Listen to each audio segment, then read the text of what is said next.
Hello and welcome to the Flix Forum podcast, where each episode we go back and we look at a Netflix original film in the order of release. This episode we have Netflix 235th film from 2020. We're getting through these films. This is the Indian crime thriller Mrs. Serial Killer. It's directed by Shirish Kunder and it stars Jacqueline Fernandez, Manoj, Bajpayee and Mohit Raina. I'm Jesse. I'm here solo for this episode, so if you are keen on checking this film out before I talk about it, give us a pause, come back later on, because I'm going to spoil this as we go along.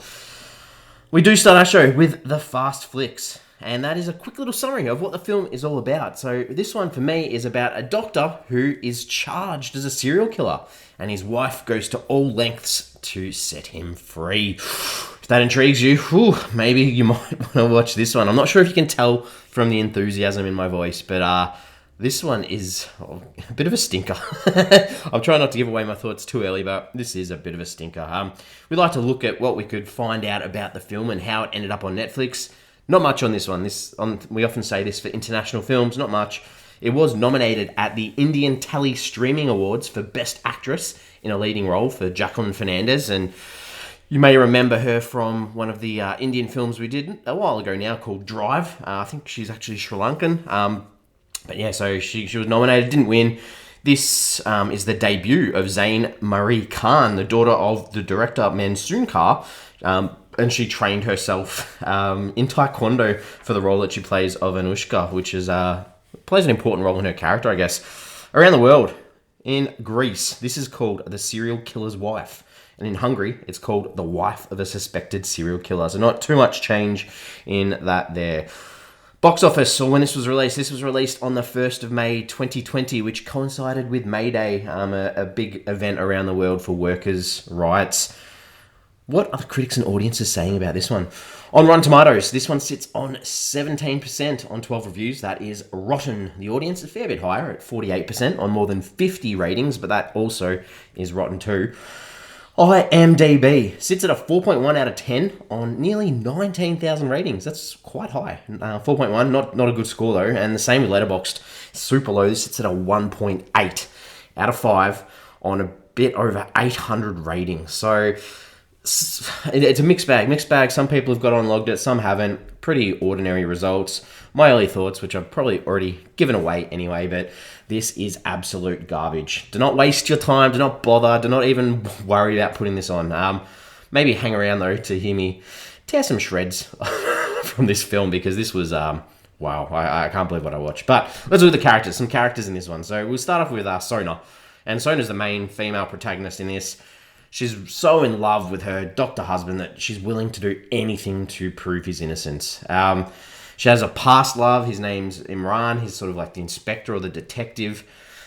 They were in love. We see this in flashbacks, but he was too common for her parents to allow her to marry him, which is a bit sad, I guess. And we unfortunately see that a lot in the Indian films we've looked at, that parents have a big say over who you're allowed to marry. I think the question that she needs to answer herself throughout this film is she a criminal? And that's what she's facing once she actually kidnaps someone. So realistically, yes, she's a criminal. Just because you don't kill someone or commit murder doesn't mean you're not a criminal. So I thought that questioning of her character was pretty ordinary. All right, next we look at Sona's husband, Joy. He's a successful gynecologist. But early in the film, he's charged with killing 6 young, unmarried, pregnant women. The majority of this film, he is locked up in prison. So we don't actually follow him much until the final act of the film, where we get a big crazy performance, which is interesting. I'm trying not to say too much about what actually happens, in case you do want to check this out. I mentioned before Inspector Imran Shahid. He's Sona's ex-boyfriend.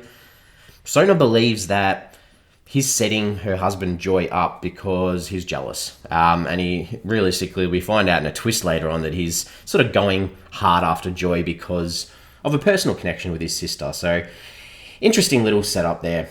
The other two sort of people we could talk about would be Rastogi, who's this dodgy lawyer that Joy gets Sona on board to sort of support him and help him out.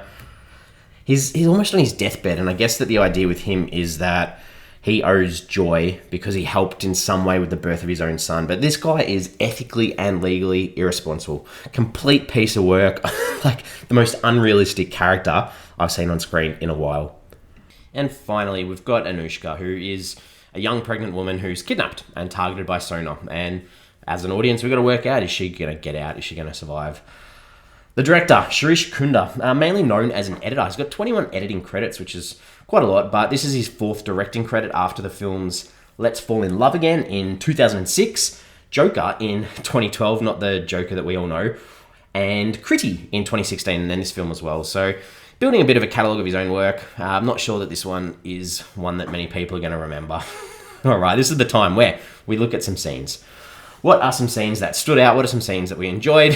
The only thing, visually, this film looked pretty good. There's lots of good sorts of setups and scenes and good lighting throughout. And I guess the mise-en-scène in this basement where they've got like the medical drips hanging from the roof. It was cool. That sort of set the scene well in that basement. But apart from that, everything else I've got to say is going to be a bit of a rip. a bit of a negativity because I haven't got much positive to say. So let's start with the things I didn't like. And this list will go for a while. So I apologize. I had to cut this down too, but I've still got so much that was just absolutely ridiculous. So let's start. We start the film with Sona announcing her pregnancy to Joy, her husband, over like a Zoom call. And she's pretending, she's like, oh, there's someone else in the house with me. And he's freaking out, oh, blah, blah, blah, blah. But, she was like, it's okay, it's a baby here with me, I'm pregnant. And then he turns the Zoom camera around and he's got like this big bunch of all friends sitting there. So weird. All right, the next thing. So Detective Imran, he sort of barges into Sona's house while Joy's away to find or plant evidence on her husband. And he sort of weirdly just stands next to her bed and says, so this is where you sleep now. So weird. Who says that? I'm going to move fast. So the police, there's this big scene where they're searching for all these bodies that are missing. The whole town's there, like this mob mentality, and they've all got their flashlights on their phones. Laughable. Sona crying all the time. I'm not sure how she was nominated for Best Actress in this, Miss Fernandez, but like just the crying was so poor. Then Sona has to get onto her husband Joy's computer and she's trying to guess his password. And then she like looks at this photo on his desk and then magically gets in. Cut that out. You don't need that. Then we've got Sona sort of arguing at the lawyer, what was his name, Rastogi's gate, because she wanted to get in. They're saying, no, I'm not letting one in. And then the lawyer's wife's in the car behind her. And she's like, oh, cool, I'll let you in. Oh, wow. There's a scene where the townspeople sort of like attack Joy after his trial. And then we just see Sona crying again. Oh, man, those tears. There's this conversation between Rastogi, the lawyer, and Sona. And he talks about, if only witnesses disappears, it helps. And, we must prove that the serial killer is still out there and he must strike again. And then the walls all cave in around her. And this is a lawyer telling her to go and kill people. Ridiculous. Every time they drive, anytime there's a scene in the car, the green screen is horrendous, laughable. Then there's a scene where Sona's talking to her baby inside her, which was a little bit weird. And she's like, it's okay, this is your mum. I'm going to save dad. Oh, laughed. And then Sona's following Anushka to try and kidnap her in her car. And it's just so slow. It's ridiculous. Doesn't look realistic. Then Sona, to prepare to sort of kidnap Anushka, she sort of like gets some chloroform and she uses it on a dog. She uses it on an animal. And then we see this animal.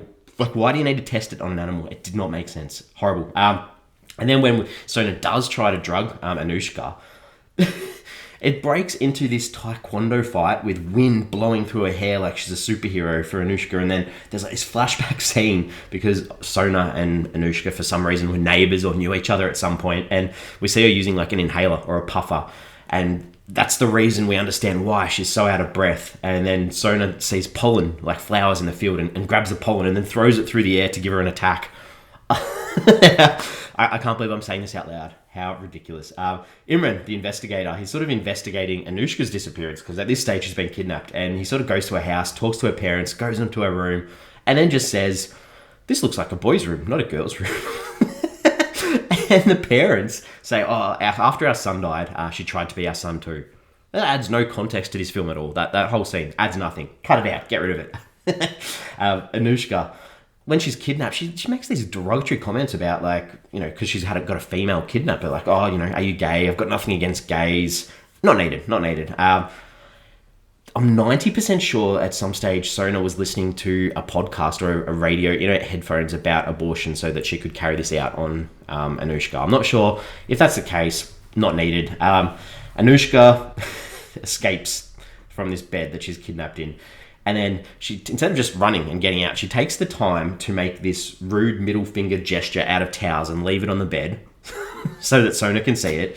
And then all of a sudden, she's up in the corner of the roof going full karate again. Oh man, it was so funny.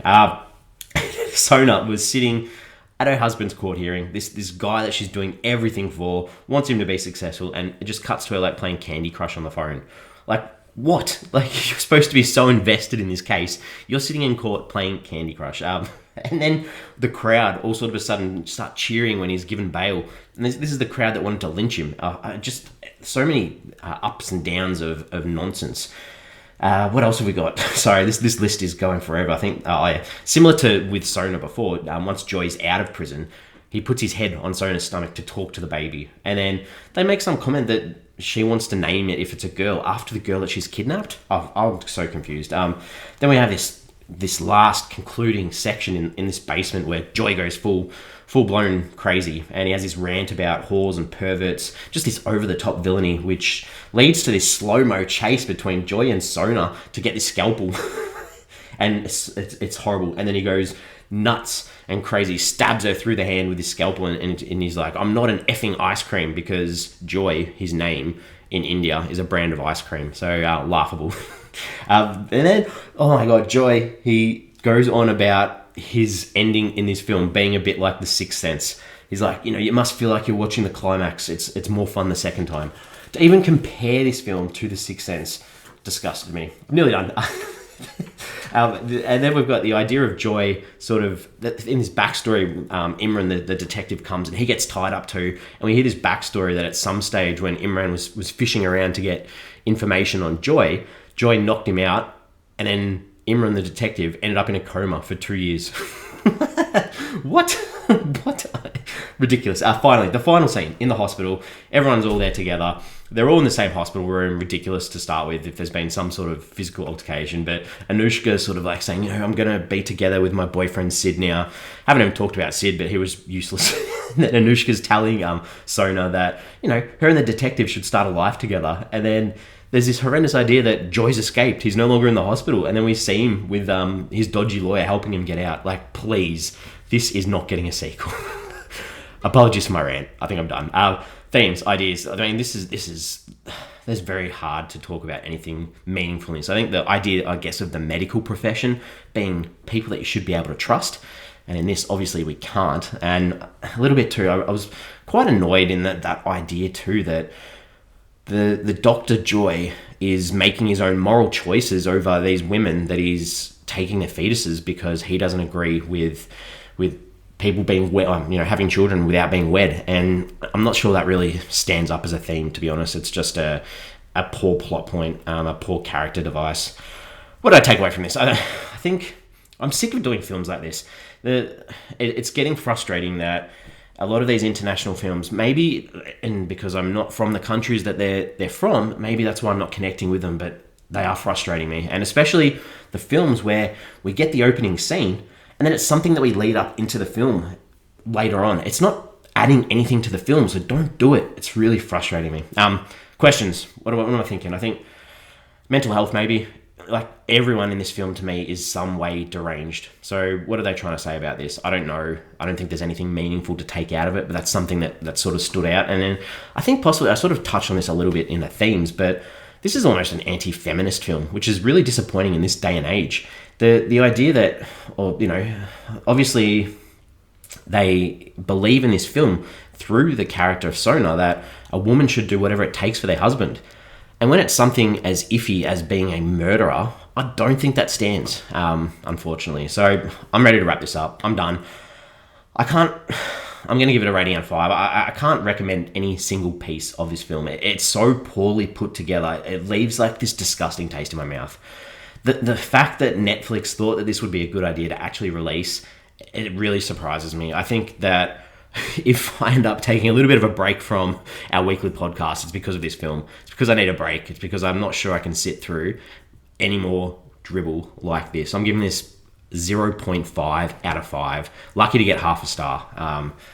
Rubbish film. Don't watch it. Hopefully you've enjoyed this discussion though. We've got socials. We've got Twitter, Facebook, and Instagram. Give us a follow. Give us a like if you can. Question I wanted to put out there is, what lengths would you go to protect the love of your life? I definitely wouldn't be doing what Sona is doing in this film. That's for sure.